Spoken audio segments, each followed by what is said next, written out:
Thanks, everybody. Good afternoon. We'll go through some data. There's some positive trends, obviously. The grim reality, though, that we're in the midst of the pandemic and the loss of life continues. We have lost 8 more residents over the last 24 hours. We've now lost 373 residents of Onondaga County to the pandemic, 52 since last Monday. So I think that's just important that we realize that this has been a tough few weeks, horrible month.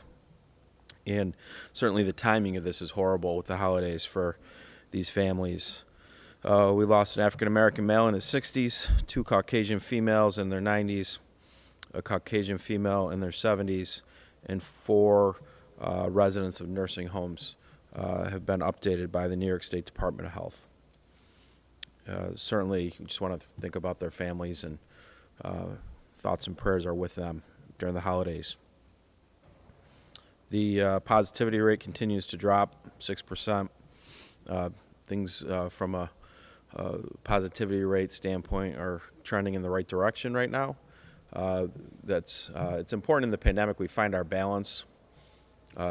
As painful as part of it always is, we need to be honest with the data, no matter what the data tells us. And some people suggest that when the data is good, you don't want to highlight it too much because that may mean people will think it's gone. But I think that when you have positive trends, you need to give people the data to reinforce that the efforts they're taking are working. And that's important, that we find our balance. So positive rate about a week, 10 days ago was about 7. We're down to about 6. Again, we need to get much lower, and we have the ability to get lower, but heading in the right direction. From a hospitalization standpoint, overall the data is good today. 327 individuals in the hospital for COVID. That's down 6. 1,238 individuals in the hospital total. That's down 16. 53 individuals in the ICU. That's down 4. Total ICU beds are 152. That's down 17.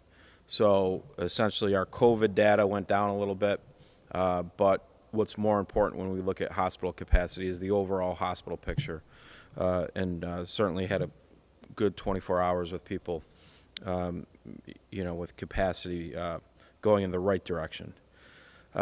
Looking at cases, 246 new cases, 17,881 cases since the pandemic began. We have 3,794 active cases. Demographic-wise, 9,577 females, 8,171 males, 2,779 under 19 and 19, 3,642 cases in their 20s, 2,612 cases in their 30s, 2,158 in their 40s, 2,498 in their 50s, 1,920 in their 60s, 1,094 in their 70s, 738 in the 80s, and 440 in the 90s. We have a busy testing week. As we know, people are very anxious to get tested before the holidays. So a reminder on testing, what we have, where we have it. Symptomatic testing, again, we have at the F-Shed through, well, not Friday, right? There's no F-Shed Friday, but through tomorrow. I don't know if appointments are available for tomorrow or not, but ongov.net/Cayuga Medical. Weekend testing at Nescentia Health on West Genesee Street, 1050. Again, that's going to be open Saturday and Sunday from 8 a.m. to noon. So if you get symptoms Thursday or Friday, go online, register for Nescentia Health. Again, that's ongov.net/Cayuga Medical. Asymptomatic testing this week. We've been out in the community. We'll do over 3,000 tests probably today in the community with all of our sites and here at the On Center. So an amazing amount of community-based testing being done. Again, the strategy being for us to turn this around and stay in front of this virus when it was surging is you need to identify it, you got to find it. That means you got to go out in the community. You just don't wait for it to come to you with sick people. Once you identify it, you got to quickly isolate it. When we went through the surge, we were backed up. We know that we need to identify cases within 24 hours. Again, what did we do? We brought on, trained more people, 225 people dedicated to investigations. And so our investigations are caught up, getting ready for what may be to come. And if we don't have surge scenarios in the future, because everybody is very good for Christmas and Christmas Eve and the day after, and everybody has small gatherings in their pods, we shouldn't see a surge. But we've beefed up for it, and then if we don't see the surge, we can move some of those people to the vaccine teams that will be necessary throughout the community. But again, we had over 11 locations this week in the community. We'll do well over 7,000 tests Monday through Thursday. A lot of people talking about the vaccine, just to give clarity. We're getting a lot of emails about when this is what I do or this is what my spouse does, and I have an aunt or an uncle or mom or dad who's over 75. The state of New York determines eligibility in the phases, right? CDC gives guidance. The state then determines if they take that guidance, and then the state then gets the vaccines from the federal government, and then the state through their hubs says to the hubs, go vaccinate this class of individuals. Go vaccinate your emergency management workers. Go vaccinate your frontline doctors. And then from these phases that they roll out in, it's going to get much more complicated, each phase. And so that's when a lot of the planning that's going on now and the operations and the communications to the public will happen. So right now, we've seen, and the media has reported well, many of our frontline workers in hospitals throughout the central region have been vaccinated. Our nursing homes, which is a separate program with the federal government partnered for long-term care facilities with some of the pharmacies, and then they've set a schedule, and some of the schedules have happened, some of our larger nursing homes, and some will continue to happen through the next 2 weeks. But those are happening now. So right now we've had a lot of frontline hospital workers throughout the region vaccinated. We've now had nursing home residents and employees vaccinated. That will continue. There still may be some frontline medical workers. Your next phase is your emergency management personnel. Think of your ambulance providers. Think of your firefighters and everybody who has direct interaction with the virus potentially. That's going to start, and there's other classifications that the governor put out. So that's how this will work, is the state will determine the classifications. That's the who. The when is when the vaccines come in, and as they come in, you'll have availability.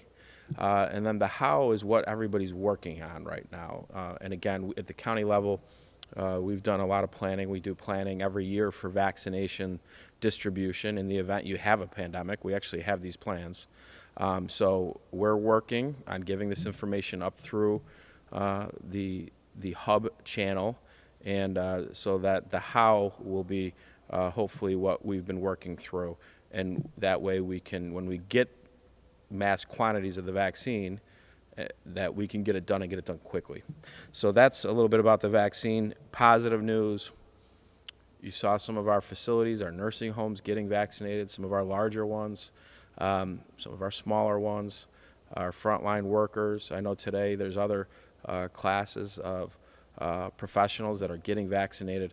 This is all great news. So that's good. Last week, just something wanted to highlight. We talked about our asymptomatic testing program going out into assisted living facilities.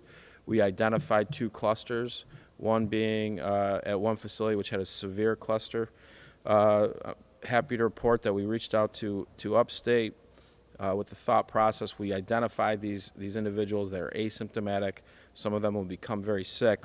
Some of them are in situations where they can't afford to get very sick. What can we do?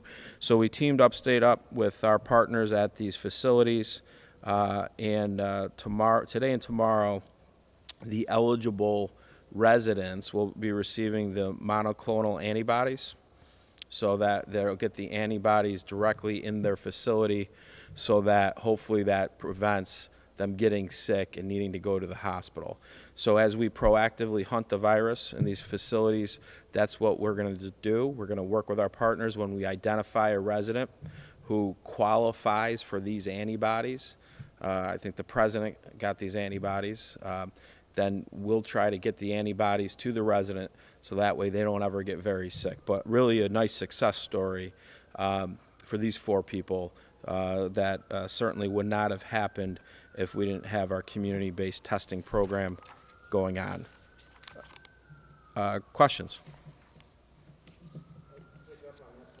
So these aren't people that have coronavirus yet, but they're likely exposed within their residential community, and because they are arguably the most at risk for becoming severely ill, this is a proactive. So Andrew, they actually do have COVID, they're just asymptomatic. And so these are, we had a facility last week, I think we tested 90 residents, 27 of them had COVID. We knew about the antibodies, we knew that certain classes of individuals qualify.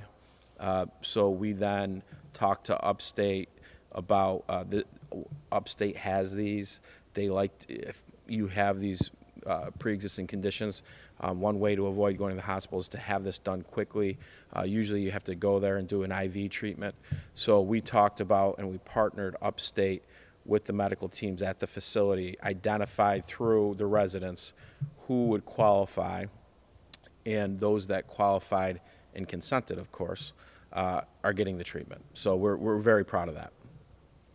For the vaccine that you were speaking about, the plans and everything, are you hoping that if you get the how plan to the state, we might get vaccines earlier? Or yeah, I don't think you know what, so this is, I think how we're getting it, you've heard the governor say you want to be the first state to get everybody vaccinated, a time to market advantage maybe for economic growth, right? So we would love to be the first region, right? And we think logistically we have the facilities, we have the people, we have the plan.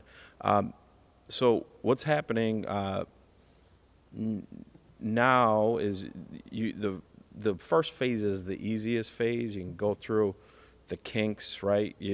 Hospital workers, so the hospitals administering the vaccine. That's not a sustainable model because the hospitals need to treat the COVID patients and the hospitals need to treat people who have a heart attack and everything else. So the counties are the ones who've built up this infrastructure. This is what we do.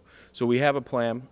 We've taken, looked at the model the state has come up with. We've put forward requests on how we can help implement all this fast and done and put our resources at it. We've built up all these employees. I call back furloughed employees. I've brought on 103 employees, all to get this done and get this done fast. And if you get it done fast and you go through your vaccine, you have a better case to get more, to your point. If you have 6,000 vaccines for this class and you got 6,500 people in that class, and you only get 6,000, if it takes you 2 or 3 weeks to get the 6,000 people done, you have you have to wait for the rest of it. So I don't think it's a first come, first served situation, but you can't get behind the other regions. And so how do you do it as quickly and efficiently as possible? We know how because we have the plan. We tested the plan every year. So we've shared the plan. Do you wish that your health department was in charge of that right now? Yes. Honest answer, yes. Because, just following up, do you know how much of the vaccine is left at Upstate right now? I don't know that. I think I know that, but because we are, I like the chain of custody with the hospital having it. right? So I like that the state's saying this is the who, this is who's going to get it, right? I like that. I like the chain of custody, so you know one, maybe two entities that have it, and then can transport it securely to the spot where the operation works. The operational point of this, we're the only ones suited in this region to do it, outside of people coming in. So we're happy to be part of any team doing that. But when we have the emergency management department, we have the health department, we work with our poor, we work with our elderly, and not many other employers have 3,000 employees they can throw at this to get it done. We do. Christmas is only 2 days away. I know that you've talked a little bit about your guidance and in the bubbles and everything. The CDC is saying that if you're in your home, that's the people that you need to stay with. Do you agree with that guidance? I mean, what is your... Yeah, I'm never going to disagree with what the doctors and the scientists say. I think from a practicality standpoint, for some of us, our bubbles in this process have been a little bit larger than your own household.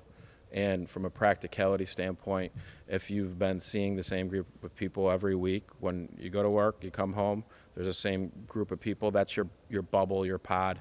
I don't think it's practical. It's recommended, right, to stay within your own household. I don't think that's practical. So what we said is stay within your own pod then. What you don't want is people coming in that you haven't had contact with, traveling, et cetera, and that just brings more risk. But the CDC is right. If you're looking to eliminate the most risk, then just celebrate with your own household. What we've said is we understand just from what we see every day that there's a practicality of this. So if your pod is your aunt and uncle, then if you're going to be more than your household, keep it within your own pod. Talking about Christmas, if somebody wants to get tested who's asymptomatic before Christmas, there isn't much options. Like you said, there's been a lot of testing done, but it doesn't seem like... There's a lot of options. It's just in such demand, there is no more options, right? So we put the schedule out.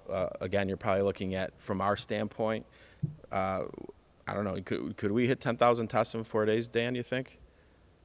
10,000 tests in 4 days, maybe? Close. Probably close to it, that we put out to the public. It's so busy because of people thinking the way you're thinking, Tom. But there's only so much capacity. You know, we can't test 40,000 people in 4 days. We don't have the capacity to do it. So if you're trying to get a test on Wednesday before the Friday event now, it's probably tough to do. Do you know how many people from outside Onondaga County are coming into the county to test? We do track that, and I'd say 10%, 15%, probably from the region. And again, that doesn't bother me. At one point, we looked at it, saying, you know, do you want to just limit it to county residents? If these are folks from your surrounding counties, they're our partners in this. If Cayuga County's on fire, or Madison County's on fire, or Oswego, to think that fire won't spread to our counties, it's just small thinking. So we want to help our partners around us as a region. We've been a team this whole process in the pandemic, and we'll get through this as a team. Throughout the pandemic, News Channel 9 has consistently gotten emails about stores not enforcing mask wearing. Specifically, the most frequent complaint seems to be about Wegmans, and I imagine it's because people shop there the most often. Wegmans' policy flat out says they will not refuse entrance to someone. They'll do a lot of proactive steps, but if that person ultimately refuses, that person's still allowed to shop. I'm wondering your thoughts on that policy. Yeah, I think they should look at the policy differently. And I talked to the DA about this last night. I think there was an incident, potentially. I didn't see the incident, but we've gotten the complaints, Andrew. We've reached out. When we get the complaints, we call them all the time, and we send investigators there. So they need to rethink the policy.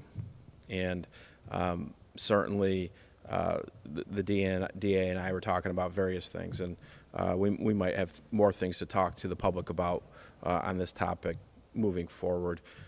So businesses need to be part of the solution, especially considering how many small businesses have limitations on their capacity, if not being shut down for actions that they didn't do.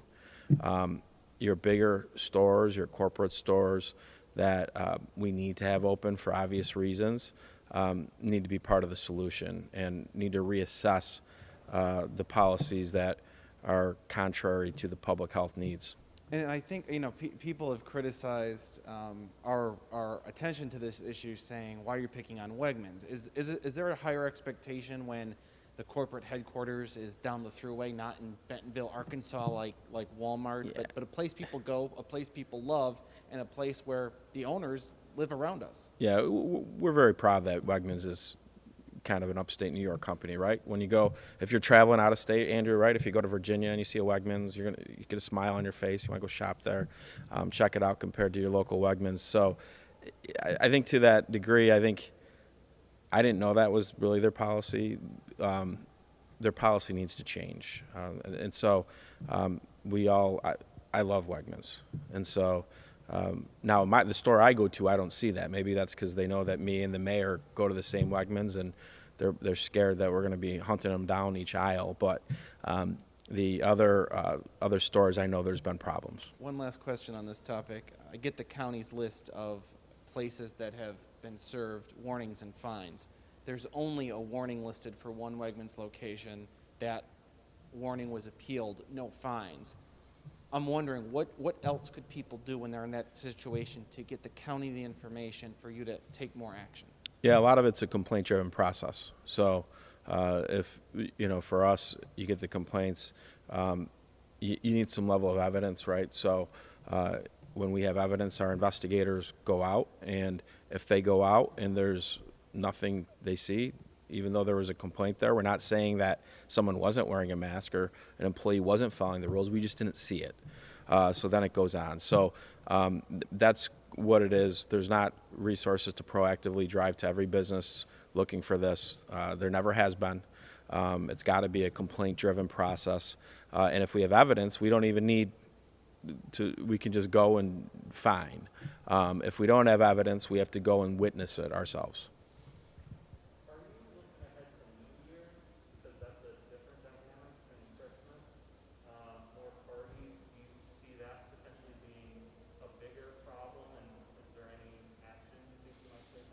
Yeah, well, with parties, nobody, again, I think at every level of government, people acknowledge you're not going to go knocking on people's doors in their homes, right? Everybody acknowledges that. The best way to celebrate ending this year is to not celebrate.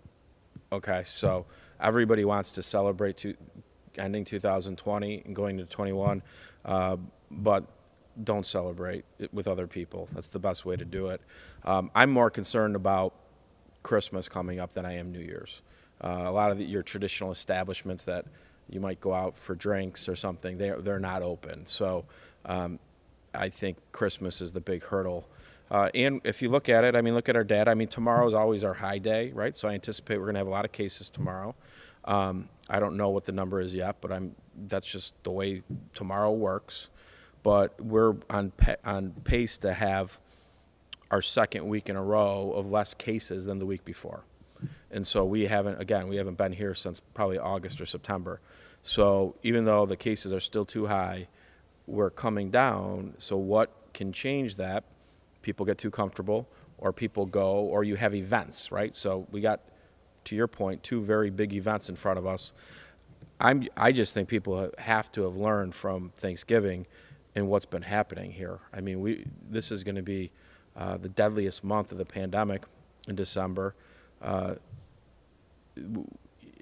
It's just been brutal. So if people don't get it, and many of the people, so out of the folks, the 4 nursing home deaths, we know where they are. The other folks, some of these folks come from facilities, senior facilities, and they die in a hospital, but I think 3 out of the 4 didn't. So these are people that lived in neighborhoods, got sick with COVID, went to the hospital and died. So everybody should understand that we're still in a fight here. We're making progress. We got the vaccine going at the same time. But what we've all been doing over the last 2-3 weeks since Thanksgiving has been working in our favor. The data shows it. Coach Boeheim said on the radio yesterday that his players are able to practice on their own at the Mello Center while under quarantine.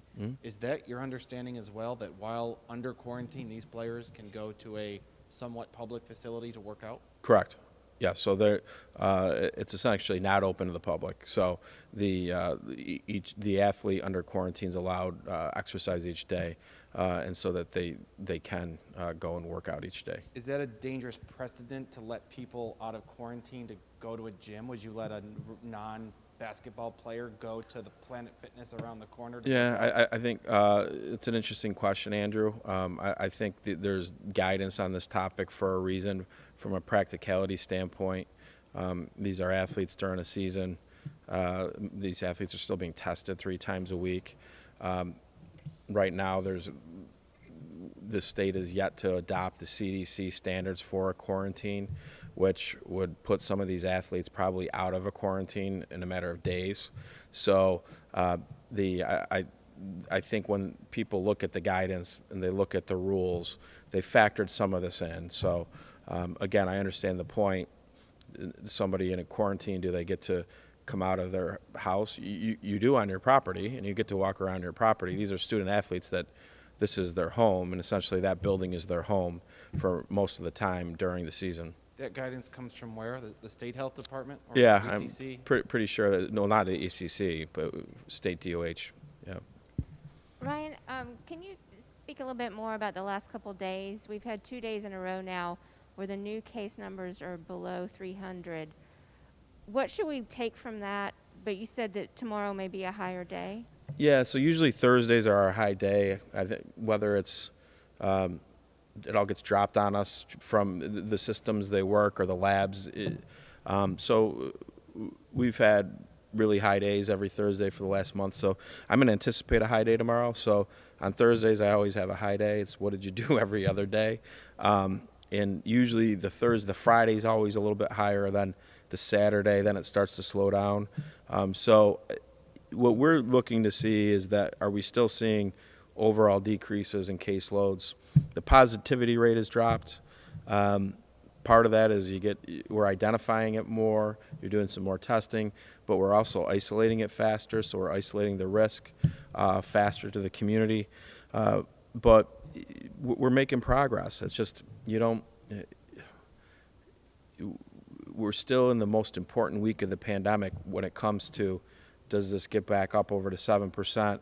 If we have another 1 or 2 weeks of sustained cases in the 400 range, the death number is not going to go away. It's just more people getting it, more people getting very sick, and then more people dying. So I think if we can continue on this trajectory, our hospital numbers will continue to decline, and more people will survive this, and it gives us more time with the vaccinations. And another topic, SU is starting to release some of the information about what they're planning for spring semester, and they have really ramped up their testing capacity. As you look ahead, do you think it's practicable for students to come back at the end of January? Yeah, so I talked to the chancellor about this, and I think right now if we were to see a spike, we would see it between January 9th and the 16th from the holidays. And so I believe the plan is the 30th or somewhere around there. You would remember these students coming back in have to test negative, so they're coming in with a clean slate. But you really got to see, the chancellor and I talked about what the data looks like following that. Are we in a place where we're still in the same range, maybe a small little hit? But if you see huge spikes, certainly that potentially could delay things. We got to put things in perspective, Terry, from the standpoint, and I know this is hard because we're seeing elevated caseloads. But if you watch the governor's briefings, I think today we're the 3rd best state positivity rate. the positivity rate of the state's not much lower than where we are, right? So you can't, if you have your capacity in the hospitals and you're continuing to do what you're doing, you still got to live and learn how, and keep going forward. So what we know about these young people is even when they get positive, for the most part, they tend not to get as sick as other demographics. And having that much testing in the community is a benefit with what their testing plan is. It's really aggressive. It's very good. So we'll see. If we don't get a spike from the holidays, I think they probably start up the semester on time. If you get a spike and it doesn't start to slow down, maybe there's a delay.